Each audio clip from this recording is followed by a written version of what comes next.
Alright, budget magic time. Thermo Alchemist burn in standard. And we'll keep this. We got the Thermo Alchemist. We got some burn.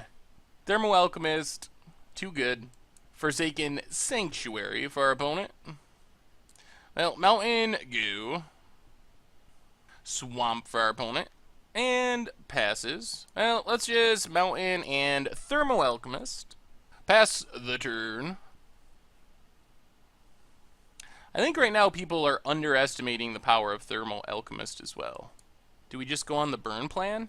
We could run Abbott out there, but our odds of hitting... Alright, let's just Abbott. Maybe we hit a land, maybe we can't cast it. What's the worst that can happen? Abbott gets us... Alright, a mountain. That works. And then just pass the turn.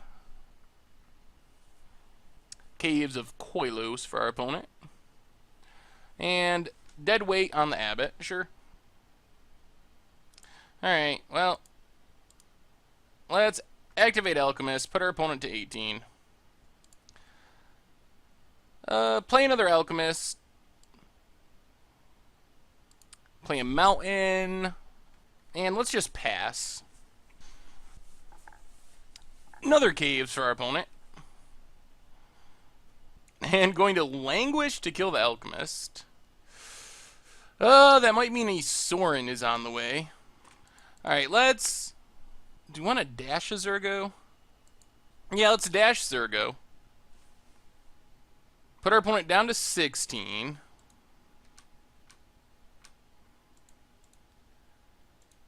Incendiary Flow, our opponent to 13. Play the Mountain, and pass the turn.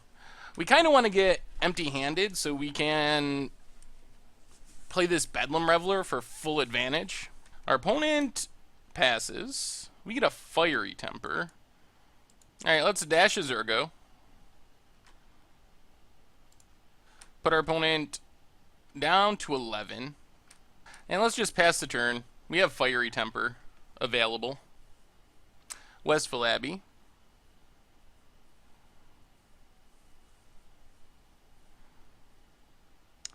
Linvala the Preserver.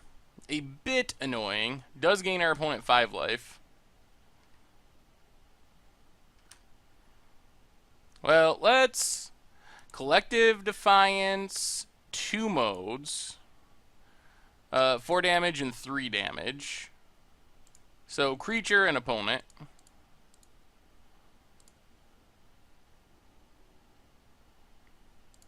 And then just Fiery Impulse to finish it off. Pass the turn. Well, we can Bedlam Reveler next turn if we want to. Can we man... 1, 2, 3. We won't have enough mana yet to Madness the Fiery Temper. Alright, opponent gets a Gideon. Makes a 2-2. Is down to 11. Alright, we get a land. How much does this cost? 5? Alright, let's do this. Bedlam Reveler. We discard our hand. Just draw 3. Oh my lord. Well, that was the nightmare. Hit our opponent. Down to 8. Oh god. That was the literal worst. We discarded 3 okay cards and drew 3 lands. Well, maybe we can draw another Reveler. Or Collective Defiance with Kicker to discard these and get some more cards. Hitting that one of Linvala is pretty good. Our opponent would be essentially dead if they hadn't hit that. Ruinous Path awakens a land. So we're probably in trouble.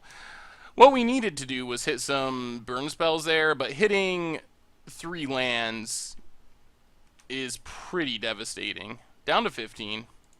Well, Falconwrath Gorger. Mountain go.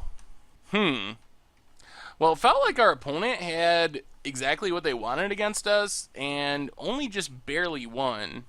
Partly thanks to us, I don't want to say getting unlucky, but hitting 3 lands is super bad. That's definitely below average in our 21 land deck for a Bedlam Reveler. Alright, we get hit for 9. We take it. I mean, our out is Collective Defiance into more cards. Does this keep us alive? I guess potentially, but probably not. So pass the turn. Alright, that does it. Oh, that was really frustrating to draw that. Alright, well, against this deck, Molten Vortex is kind of the nuts, and Gold Knight Castigator is very good. Cards we're not really excited for are mostly Fiery Impulse, just doesn't have good targets. And run it like that. Alright, we get to play first. Oh, Lord. Oh, this is so bad. We do have a Sanitarium, though. This is so floody, though. Is Sanitarium, does that make this hand keepable? Alright, we'll try it against my better judgment. So we get a turn 1 Zergo. Sanitarium is nice, because it keeps us finding action. I would rather have a Molten Vortex or something, repeatable damage. Swamp for our opponent. And Deadweight's our Zergo. That's fine, because... oh my goodness. Well... I guess we just Mountain and dash to the Zergo. Get in 4-2. Maybe I should not have kept this hand. Especially after what happened last game. You would have thought I would have learned a lesson. Swamp for our opponent. Duress gets to see our incredibly bad hand. Alright, let's dash Zergo. Get in 4-2. Put our opponent down to 16 land and Falcon Wrathgorger. Zergo bounces back. Shambling Vent for our opponent. And passes. We draw yet another mountain. Well, let's get in with Falcon Wrathgorger. Opponent has the removal spell. Zergo and pass. We gotta start looting here. This hand is just so bad. I mean, it already started off bad, and then it just got worse. Oh, can we really even loot? I think we have to still. Our opponent's stuck on lands, and they need lands more than we do, but we don't have any action. Really? Really, Moto? More lands? Oh my god, Moto!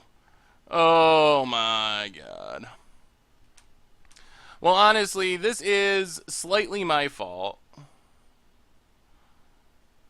for keeping that first hand. But seriously, we've drawn like 7 cards, and every one has been... We started with double Zergo and 5 lands. And now we're heading to turn 6, and we've drawn 1 non-land, even with looting. Alright, discard a mountain. Well, let's play a mountain. Pass the turn. We can loot and Fiery Temper off the loot. If our opponent attacks with Shambling Vent, we do need to kill it. Oh, Ob Nixilis? I don't know if that's good for our opponent, actually. They go down to 10. Is there a way of killing our opponent? Well, let's loot with Gaia Reach. Discard Fiery Temper. Madness Fiery Temper. Put our opponent to 7, and I think we're going to win despite that flooding out.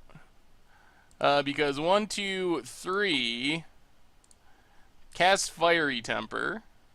No redirect. 1, 2, 3... Exquisite Firecraft. No redirect. That hand should not have beaten anyone. Oh, well, we got away with one there. Good lord. Whoo. Alright, game 3 against Black White Angels, and this hand seems a lot better. A ton of 1-drops, some removal, and a Gaia Reach Sanitarium. Well, let's lead on let's lead on Gorger. Because we can always dash Zergo. Caves for our opponent. And passes. Well, we get to attack for 2. Ultimate price. Sure. Well, Zergo. Falcon Wrathgorger. And pass the turn. This feels like it should be a good matchup unless our opponent gets really specific cards. Ruinous Path takes down the Zergo. Ooh, Collective Defiance, too. Well, let's Gaia Reach Sanitarium, get in with Gorger. Opponent's down to 18. And then Exquisite Firecraft. Put our opponent down to 14 and pass the turn. Westfall Abbey for our opponent. Do they have a Gideon? Just a Ruinous Path. We draw land. Alright, let's Exquisite Firecraft our opponent down to 10. Mountain and pass the turn. Another Westville Abbey. Ob Nixilis just feels so bad in this matchup. Opponent draws down to 9. They're going to need their Linvala, like, in the next turn or two. Well, this is sweet. We get to Collective Defiance 2 modes. 3 damage, and we get to discard these 2 lands and hopefully get more spells. No redirect. Alright, well, that's alright. Our opponent really needs Linvala. That's the moral of this story. If they get a Linvala here, they have a shot. If not, they're pretty close to just being straight up dead. A burn spell away, actually. Opponent passes? We get a mountain. Alright, let's Abbot of Carol Keep. See what we draw. Collective Defiance. Alright, play the mountain. Hit our opponent for 3. No redirect. Alright, they're at Linvala or bust. There's the ultimate price. Now they need untap White Source plus Linvala. Because they can't tap Caves for white mana. Duress sees a Zergo. Zergo might kill them, actually. Opponent passes. Well, something that does kill them is Collective Defiance. Collective Defiance, and that should do it. Sweet! I mean, that's a good matchup, but Alchemist burn.